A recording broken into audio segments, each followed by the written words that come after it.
नमस्ते। आज हमारे पास जो स्रोत है वो जेपीएससी और जेएसएससी जैसी परीक्षाओं की तैयारी करने वाले किसी भी व्यक्ति के लिए बहुत जरूरी है। हम बात करने वाले हैं झारखंड के ऐतिहासिक परिदृश्य की, लेकिन एक खास नजरिए से, इसके नामकरण के सफर की। बिल्कुल। किसी भी जगह का नाम सिर्फ एक शब्द नहीं होता। वो उसकी पहचान, भूगोल और हजारों साल के इतिहास का एक निचोड़ होता है। और झारखंड के मामले में तो ये और भी सच है। हम सब जानते हैं कि झार यानी झाड़ी और खंड यानी भूमि, तो झारखंड का मतलब हुआ वनों का प्रदेश। लेकिन कहानी इससे कहीं ज्यादा गहरी और दिलचस्प है। वही तो, हमारे सामने जो नोट्स और किताबें हैं वो हमें प्राचीन काल के पुंड्र से लेकर मुगलों के खोखरा और अंग्रेजों के छोटा नागपुर तक के सफर पर ले जाती हैं। तो आज का हमारा मिशन सिर्फ इन नामों की लिस्ट बनाना नहीं है, बल्कि ये समझना है कि ये नाम क्यों बदले, इन बदलावों के पीछे की कहानी क्या है, और खास तौर पर रांची शहर को अपना नाम कैसे मिला। तो चलिए इस सफर की शुरुआत करते हैं। और शुरुआत करने के लिए सबसे अच्छी जगह है पहला ठोस सबूत।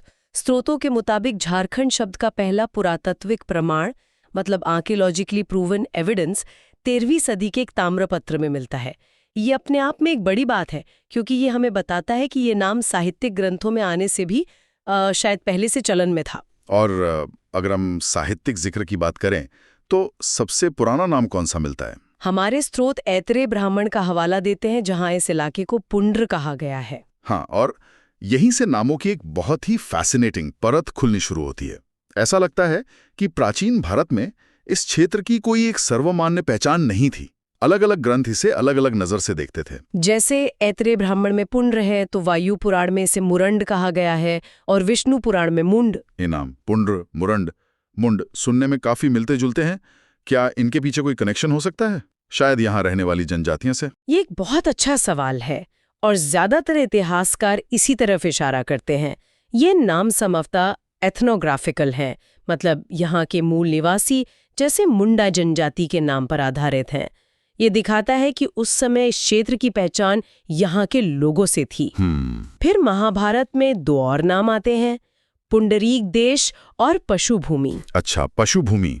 ये नाम तो सीधा सीधा यहाँ के घने जंगलों और जानवरों की तरफ इशारा करता है ना? बिल्कुल।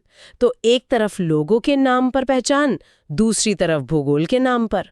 और फिर मौर्य काल आता है, और कौटिल्य अपने अर्थशास्त्र में एक बिल्कुल अलग नाम देते हैं, कुक्कुट या कुक्कुट देश। कुक्कुट देश, ये तो बड़ा अजीब नाम है। हाँ, और ये बहुत दिलचस्प है। हमें ये याद रखना चाहिए कि अर्थशास्त्र कोई धार्मिक या साहित्यिक ग्रंथ नहीं है। ये शासन, रणनीति और अर्थव्यवस्था की किताब है। तो जब मौर्य साम्राज्य इस इलाके को कुक्कुट देश कह रहा है, तो इसका मतलब है कि उनकी नज़र में इस जगह की पहचान किसी खास संसाधन या सामरिक महत्व से जुड़ी थी। शायद यहाँ कुछ ऐसा था जो मौर्यों के लिए जरूरी था। अच्छा, और ये सिलसिला विदेशी यात्रियों के साथ भी जारी रहता है। टॉलमी ने इसे मुंडल कहा, जो फिर से मुंड से जुड़ता है, लेकिन चीनी यात्रियों ने इसे और भी नए नाम दिए। फाहियान ने कुक्कुटलाट कहा, जो कौटिल्य के कुक्कुट से मिलता जुलता है। लेकिन वो जो ह्वेनसांग का दिया नाम है, वो तो जुबान पर चढ़ना भी मुश्किल है। आप कीलो ना सुफा लाना की बात कर रहे हैं। हाँ, ये नाम बोलने में ही एक चुनौती है। शुक्र है इतिहासकारों का, जिन्होंने इसका अनुवाद कर्ण सुवर्ण के रूप में किया। कर्ण सुवर्ण, ये नाम एक अलग ही कहानी कहता है, शायद किसी स्थानीय राजा कर्ण की, या फिर इस क्षेत्र की खनिज संपदा यानी सोने की तरफ इशारा करता है। बिल्कुल। तो प्राचीन काल में ही हमारे पास नामों की इतनी वैरायटी है, जनजातीय, भौगोलिक, प्रशासनिक और शायद आर्थिक भी। अब यहाँ से कहानी मध्यकाल में पहुँचती है। क्या झारखंड नाम अब सामने आने लगता है? हाँ, धीरे धीरे। पूर्व मध्यकालीन संस्कृत साहित्य में इसे कलिंद देश कहा गया, लेकिन झारखंड नाम का स्पष्ट और बार बार इस्तेमाल मुगल काल में शुरू होता है। एक बहुत बड़ा मोड़ था। आईने अकबरी, तारीख़े बंगला, अकबरनामा जैसे बड़े बड़े मुगल कालीन दस्तावेजों में इस पूरे पठारी इलाके को सीधे सीधे झारखंड कहा गया है। अब ये नाम एक तरह से आधिकारिक पहचान बन गया था। लेकिन यहाँ थोड़ा कन्फ्यूजन है। स्रोत ये भी बताते हैं कि जहांगीर ने अपनी आत्मकथा तुजक-ए-जहांगीरी में इस इलाके को खोखरा कहा है। तो एक ही समय में झारखंड भी और खोखरा भी, इसका क्या मतलब हो सकता है? ये एक बेहतरीन सवाल है, और ये उस समय की प्रशासनिक व्यवस्था की जटिलता पर दिखाता है। ऐसा लगता है कि झारखंड एक बड़ा व्यापक भौगोलिक नाम था पूरे जंगल वाले इलाके के लिए, जबकि खोखरा या कोकरा और कुकरा देश जैसे नाम उस खास प्रशासनिक इकाई के लिए इस्तेमाल होते थे जहां नागवंशी राजाओं का शासन था और मुगलों का सीधा संपर्क जिनसे था। अच्छा। तो एक नाम पूरे क्षेत्र का है और दूसरा उस क्षेत्र के राजनीतिक केंद्र का। अच्छा, तो ये वैसा ही है जैसे हम आज भारत कहते हैं, लेकिन किसी खास राज्य की बात करते वक्त उसका अपना नाम लेते हैं। ये समझ में आता है। तो मुगलों तक झारखंड नाम अपनी जगह बना चुका था, लेकिन फिर अंग्रेज आए और नक्शे पर एक नया नाम उभर कर आया, छोटा नागपुर। ये बदलाव क्यों और कैसे हुआ? ये बदलाव पूरी तरह से प्रशासनिक जरूरत की वजह से हुआ। अंग्रेजों को मतलब अपने शासन को चलाने के लिए इलाकों को फिर से संगठित करने की आदत थी। 1765 में जब उन्हें दीवानी मिली तो उन्होंने इस पूरे इलाके को एक यूनिट में लाना शुरू किया और फिर 1834 में साउथ वेस्ट फ्रंटियर एजेंसी की स्थापना हुई और बाद में इसी पूरे क्षेत्र को आधिकारिक तौर पर छोटा नागपुर नाम दे दिया गया। और इसी छोटा नागपुर का मुख्यालय बना विल्किंसगंज या किशनपुर, जो आज का रांची है। और यहाँ से हमारी कहानी के सबसे दिलचस्प हिस्से की शुरुआत होती है, रांची के नाम की कहानी। बिल्कुल, रांची का नामकरण किसी सरकारी आदेश से नहीं बल्कि लोक कथाओं, भाषाओं और रोजमर्रा की जिंदगी से निकल कर आया है। हमारे स्रोत मानव विज्ञानी शरद चंद्र राय का जिक्र करते हैं, जिनकी थ्योरी बहुत मानी जाती है। हाँ, उनके अनुसार रांची का नाम मुंडारी भाषा के शब्द अर्ची से आया है। अर्ची का मतलब होता है हल, जोतने में इस्तेमाल होने वाली छोटी छोटी लकड़ी की छड़ियां। हाँ, वही। कहानी के हिसाब से यही अर्ची धीरे धीरे बदलकर रांची और फिर अंग्रेजों के प्रभाव में रांची बन गया। और यहाँ एक और मिलती जुलती थ्योरी है जो नागपुरी बोली से जुड़ी है। नागपुरी में अर्ची का मतलब बांस का जंगल होता है। ये भी बहुत स्वाभाविक लगता है क्योंकि ये पूरा क्षेत्र जंगलों और बांस से भरा हुआ था। तो हमारे पास खेती से जुड़ी एक कहानी है और एक जंगल से, लेकिन एक तीसरी कहानी भी है जो एक पक्षी से जुड़ी है। एक शहर के नाम के पीछे इतना कुछ। इतिहासकारों के बीच इनमें से कौन सी थ्योरी सबसे ज्यादा मानी जाती है और क्यों? देखिए, रिंची पक्षी वाली कहानी लोककथा के रूप में बहुत लोकप्रिय है, लेकिन शरद चंद्र राय जैसे विद्वान अर्ची वाले भाषाई सिद्धांत को ज्यादा तार्किक मानते हैं, क्योंकि ये उस क्षेत्र की मूल भाषा और जीवन शैली से सीधे तौर पर जुड़ा हुआ है। लेकिन सच तो ये है कि ये सभी कहानियां मिलकर रांची की पहचान बनाती हैं। आपको पता है, 5वीं सदी के एक बौद्ध विद्वान थे बुद्धघोष। उन्होंने इसे वनवास कहा, मतलब जंगलों में रहने की जगह। फिर सुतिया मुंडा ने इसे जाहिरखंड नाम दिया। और हाँ, यहाँ जनजातियों की इतनी बड़ी आबादी थी कि इसे कर्कखंड भी कहा गया, जिसका मतलब होता है जनजातियों का प्रदेश। दूसरा, ये कहानी सिर्फ यहीं तक सीमित नहीं थी, बल्कि ये तो प्राचीन दुनिया के नक्शे पर भी थी। जो मशहूर यूनानी भूगोलवेता थे ना, टॉलेमी, उन्होंने आज के खरसावा इलाके को कर्तासीना कहा था। और एक और यूनानी इतिहासकार मेगास्थनीज ने तो यहाँ की किचुंग जनजातियों को मोडो ग्राब्रोगोई तक कह दिया। हो सकता है इसका मतलब रहा हो पहाड़ों पर रहने वाले लोग। और आखिर में इसका सिर्फ भौगोलिक ही नहीं बल्कि आध्यात्मिक महत्व भी बहुत गहरा था। अमरनाथ दास की एक किताब है इंडिया एंड जम्बू आइलैंड। पता है वो क्या कहती है? कि गौतम बुद्ध और महावीर दोनों का ही संबंध छोटा नागपुर क्षेत्र से था। अभी कुछ नाम हैं जो सीधे सीधे परीक्षाओं में पूछ लिए जाते हैं। उनमें सबसे पहला नाम बड़ा अनोखा है, कुक्कुटलाड। हाँ, कुक्कुटलाड। ये नाम 5वीं सदी में चीनी यात्री फाह्यान ने अपने सफरनामे वो फोको क्वी में इस्तेमाल किया था। मुझे ये बात हैरान करती है कि आज से मतलब 1600 साल पहले भी ये इलाका बाहरी दुनिया की नजरों में था। यही तो सबसे दिलचस्प बात है। ये दिखाता है कि ये क्षेत्र कभी भी अलग थलग नहीं रहा और फाह्यान अकेले नहीं थे। करीब 200 साल बाद एक और मशहूर चीनी यात्री वेनसैंग यहाँ आए। अच्छा? उन्होंने अपने यात्रा वृत्तांत सी यू की में राजमहल के पहाड़ी इलाके को एक और अजीब सा नाम दिया, कि चिंकाइला। ये नाम हमें बताते हैं कि विदेशी यात्रियों के लिए ये एक महत्वपूर्ण पड़ाव था। और फिर अचानक 7वीं सदी से हम सीधे 19वीं सदी में आ जाते हैं, जहां राजमहल क्षेत्र का एक और नाम मिलता है, दामिने को।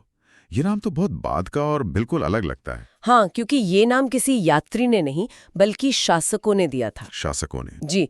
1832 में कैप्टन टैनर के सर्वेक्षण के बाद ब्रिटिश प्रशासन ने ये नाम रखा। इसी तरह संथाल परगना का पुराना नाम नारीखंड था, जो बाद में कांकेजोल बना। क्या इसके पीछे भी कोई ऐसी कहानी है? बिल्कुल। ये स्थानीय नाम है जो समय के साथ बदलते गए हैं। लेकिन फिर मानभूम जैसा नाम है, जो आज के धनबाद का पुराना नाम था और जिसका जिक्र वैदिक साहित्य तक में मिलता है। ये इस जगह के गहरे सांस्कृतिक और ऐतिहासिक जड़ों को दिखाता है। तो इन नामों की परत को हटाने के बाद ये साफ है कि झारखंड हमेशा से एक चौराहा रहा है, यात्रियों, शासकों और स्थानीय संस्कृतियों का। हाँ, अब चलिए इस परत को हटाकर देखते हैं कि इसके नीचे कौन सी संस्कृतियां और लोग बसे हुए थे, मतलब जिन्होंने इस जमीन की नींव रखी।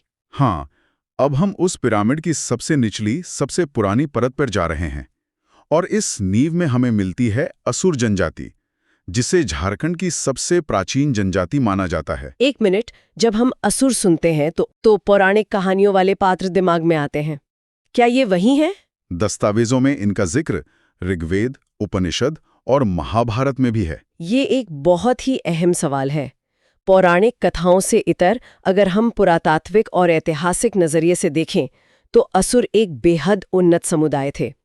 उनकी सबसे बड़ी पहचान थी लोहा गलाने की कला में महारत। वे प्राचीन दुनिया के बेहतरीन मेटलर्जिस्ट थे। बेहतरीन मेटलर्जिस्ट? हाँ, उनकी बनाई तलवारें दूर दूर तक मशहूर थीं। मुझे ये बात चौंका रही है कि दस्तावेजों में इनकी सभ्यता का संबंध हड़प्पा और मोहनजोदड़ो से भी जोड़ा जा रहा है। इसका मतलब हम किसी छोटे मोटे कबीले की नहीं, बल्कि एक बहुत ही प्राचीन और विकसित सभ्यता की बात कर रहे हैं ना? बिल्कुल सही। एस.सी. रॉय जैसे पुरातत्ववेत्ताओं ने रांची, गुमला, सिंहभूम के इलाकों में कई असुर साइट्स की खोज की, जहां से लोहे की भट्टियों के सबूत मिले। 1915 में सारेदकेल जैसी जगहों पर खुदाई भी हुई। ये लोग सिर्फ एक जनजाति नहीं थे, ये उस दौर के टेक्नोलॉजी एक्सपर्ट्स थे। ये तो कमाल है। तो उस दौर में एक ही इलाके में लोहा गलाने वाली असुर जैसी बसी बसाई सभ्यता भी थी? क्या उनके साथ और भी समुदाय थे? हाँ, यहाँ एक दिलचस्प पैटर्न दिखता है। असुरों के साथ ही बिरजिया जनजाति का जिक्र है, जिन्हें असुरों का ही वंशज माना जाता है। वे भी तांबा, कांसा और लोहा इस्तेमाल करने वाले औजार बनाने में माहिर थे।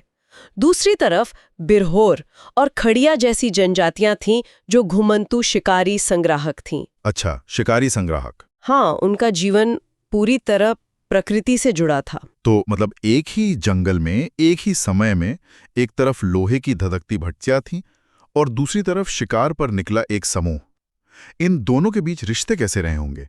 क्या वे व्यापार करते थे या संघर्ष होता था? यह $1 मिलियन का सवाल है। स्रोत इस पर खामोश है, लेकिन हम अंदाजा लगा सकते हैं कि एक तरह का सह अस्तित्व रहा होगा। शिकारी समुदाय को लोहे के औजारों की जरूरत पड़ती होगी और धातुकर्मी समुदाय को जंगल के उत्पादों की। ये एक जटिल सामाजिक ताना बाना था जो हजारों साल तक चला। लेकिन इतिहास कभी एक जगह नहीं रुकता। इस स्थापित दुनिया में एक बड़ा बदलाव आने वाला था। हमारे पिरामिड में अब एक नई परत जुड़ने वाली थी, मुंडाओं की। हाँ, मुंडाओं का आगमन इस क्षेत्र के इतिहास में एक बड़ा मोड़ था। वे लगभग 600 ईसा पूर्व में बिहार के रोहतासगढ़ से एक संगठित समूह के रूप में झारखंड आए। वे सिर्फ बसने नहीं, बल्कि एक व्यवस्थित समाज और राज्य बनाने के इरादे से आए थे। और दस्तावेज कहते हैं कि उन्होंने यहाँ पहले से बसी हुई असुर जनजाति को हटाकर अपना शासन स्थापित किया।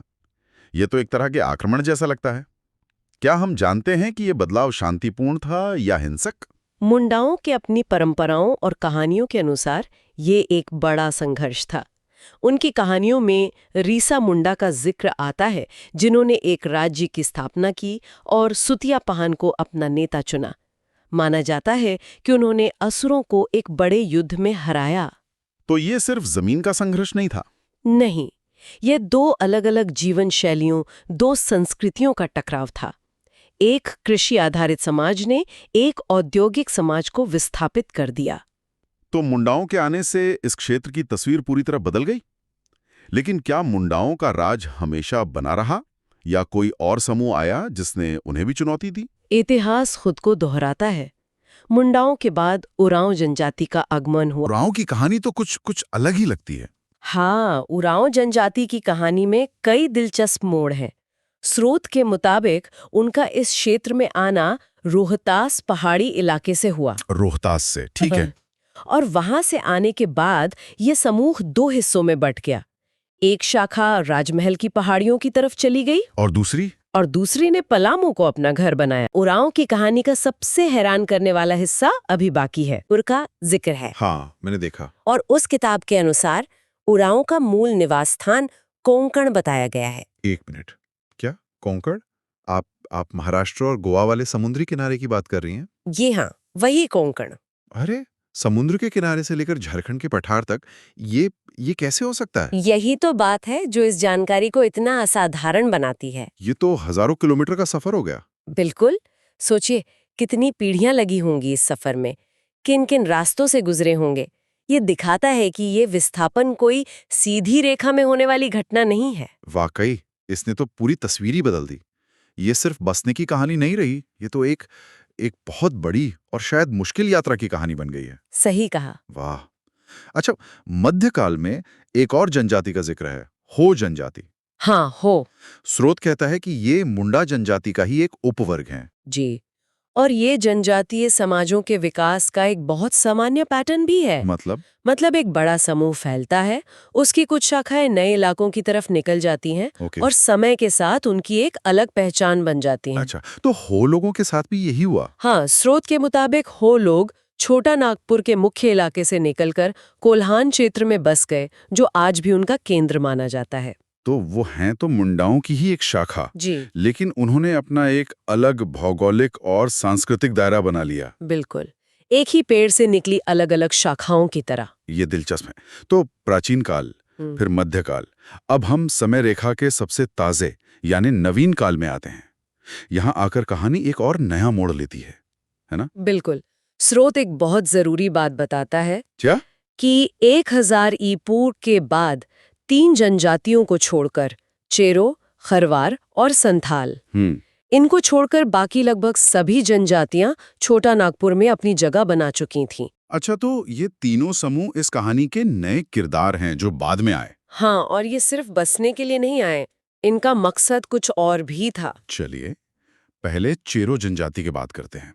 स्रोत कहता है कि ये पलामू आए, लेकिन यहाँ जो बात अलग है वो ये है कि उन्होंने यहाँ 200 सालों तक राज किया। 200 साल? हाँ, ये कोई छोटी बात नहीं है। यही सबसे बड़ा फर्क है। यहाँ हम सिर्फ विस्थापन की बात नहीं कर रहे हैं, हम एक राजनीतिक सत्ता की स्थापना की बात कर रहे हैं। मतलब एक पूरा राजपाट? जी। 200 साल का शासन मतलब एक स्थापित व्यवस्था, कानून, प्रशासन, सब कुछ रहा होगा। और उनकी इस महत्वाकांक्षा का एक और सबूत उनकी पहचान से मिलता है। वो क्या है? स्रोत बताता है कि चेरो खुद को च्यवन ऋषि का वंशज और चंद्रवंशी क्षत्रिय मानते थे। ओ, चंद्रवंशी क्षत्रिय, ये बात तो बहुत मायने रखती है। बिल्कुल। मतलब ये सिर्फ एक दावा नहीं था, ये एक पॉलिटिकल स्टेटमेंट भी था। वो कह रहे थे कि हम शासक वर्ग से हैं, हमारा राज करने का हक है।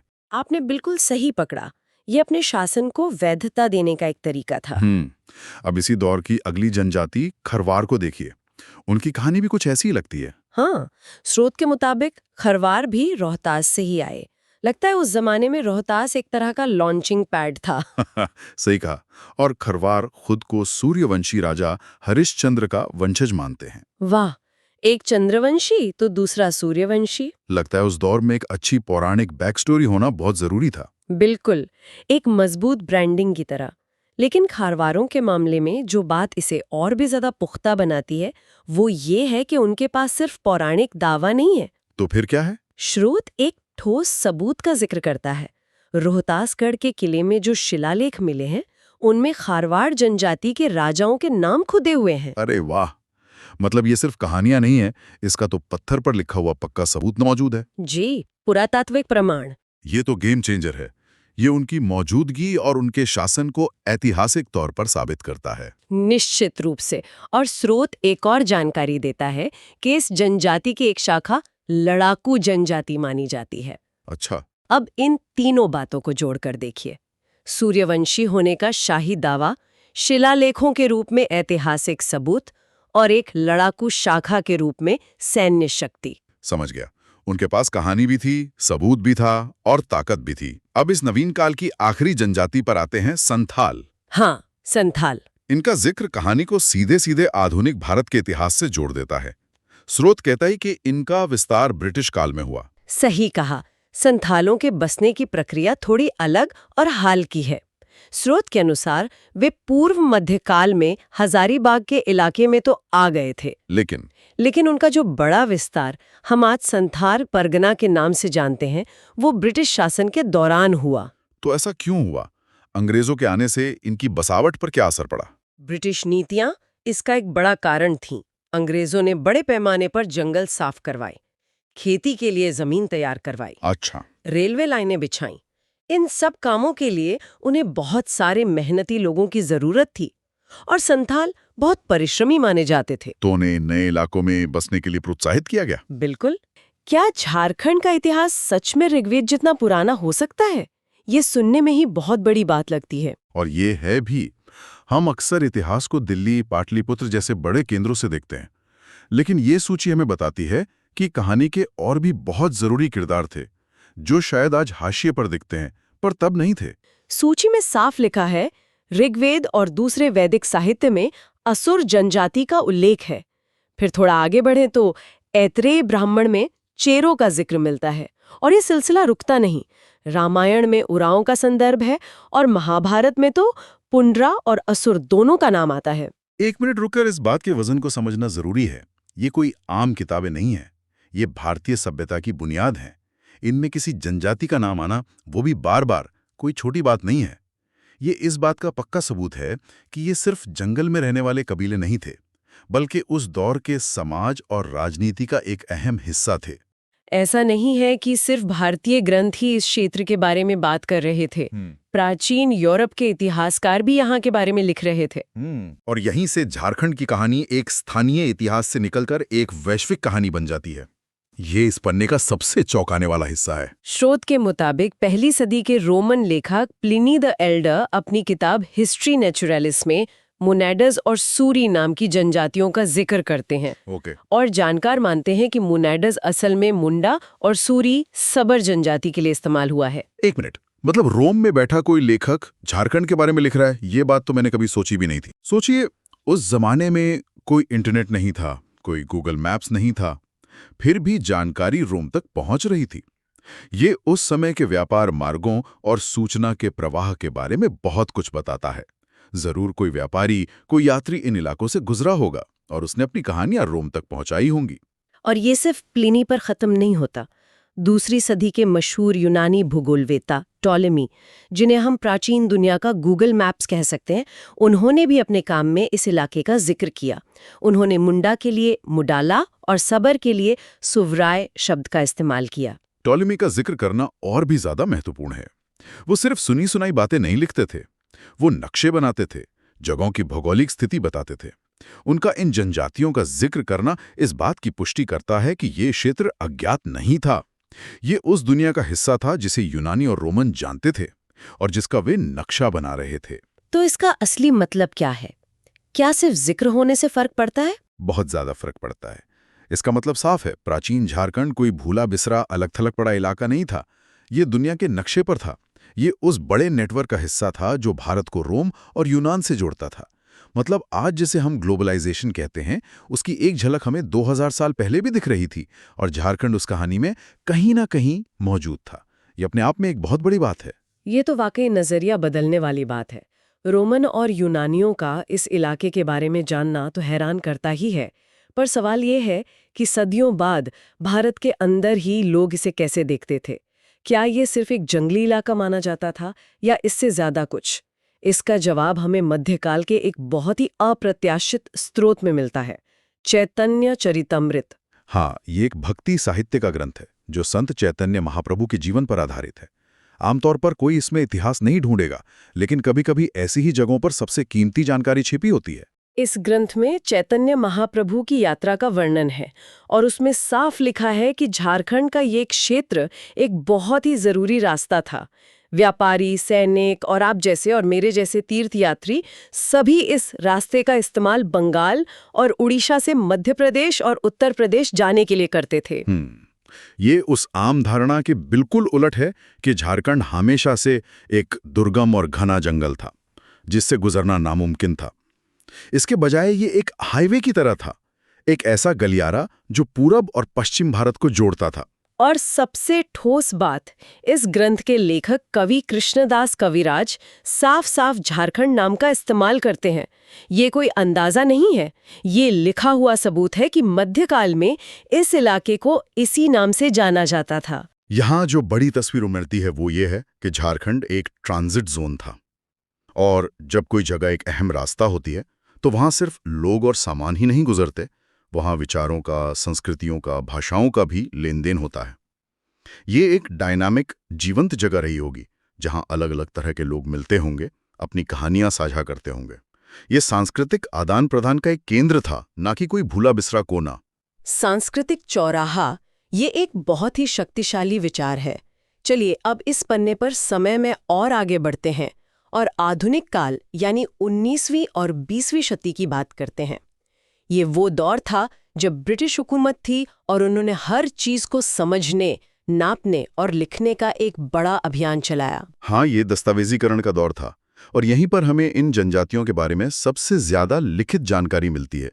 लेकिन इस जानकारी को भी हमें एक खास नजरिए से देखना होगा। इस पन्ने पर कई किताबों का जिक्र है। D.N. मजुमदार की races and cultures of India, जिसमें चेरो, खरवार, भूमिज और संथाल जनजातियों का जिक्र है। लेकिन S.L. टिकेल की किताब मेमोरीज ऑफ द हो देशम पर खास जोर दिया गया है, क्योंकि ये हमें किसी एक जनजाति के इतिहास की गहराई में ले जाती है। ये सिर्फ एक सूची नहीं है, बल्कि एक कहानी है। टिकेल ने हो जनजाति के लिए लड़का कोल या लड़ाका कोल जैसे शब्दों का इस्तेमाल किया है। लड़ाका कोल, ये सुनने में ही खास तरह की छवि बनाता है। ये एक बहुत महत्वपूर्ण बिंदु है। लड़ाका यानी योद्धा, ये शब्द हमें उस दौर के बाहरी नजरिए के बारे में बताता है। ये नाम शायद उन्होंने खुद को नहीं दिया होगा, ये अंग्रेजों या दूसरे बाहरी लोगों द्वारा दिया गया नाम हो सकता है, जो उनकी आज़ादी पसंद और जुझारू स्वभाव को दिखाता है। ये शब्द हमें हो जनजाति से ज्यादा अंग्रेजों की मानसिकता के बारे में बताता है कि वे इन लोगों को कैसे देखते थे, शायद थोड़े डर से, थोड़े सम्मान से। मतलब ये एक तरह का लेबल था। स्रोत में डाल्टन की डिस्क्रिप्टिव एथनोग्राफी ऑफ बंगाल और notes on a tour in Manbhum जैसी और भी किताबों का जिक्र है। साफ है कि इस दौर में बहुत सारी जानकारी इकट्ठा की। प्राचीन काल में मुंडा और गौड़ शासकों ने इस इलाके पर सबसे लंबे समय तक राज किया। ये उनके गहरे और स्थायी प्रभाव को दिखाता है। फिर मध्यकाल आते आते छोटे छोटे क्षेत्रीय राजवंश बनने लगे, जिससे राजनीतिक नक्शा और भी जटिल हो गया। ये एक स्वाभाविक विकास है।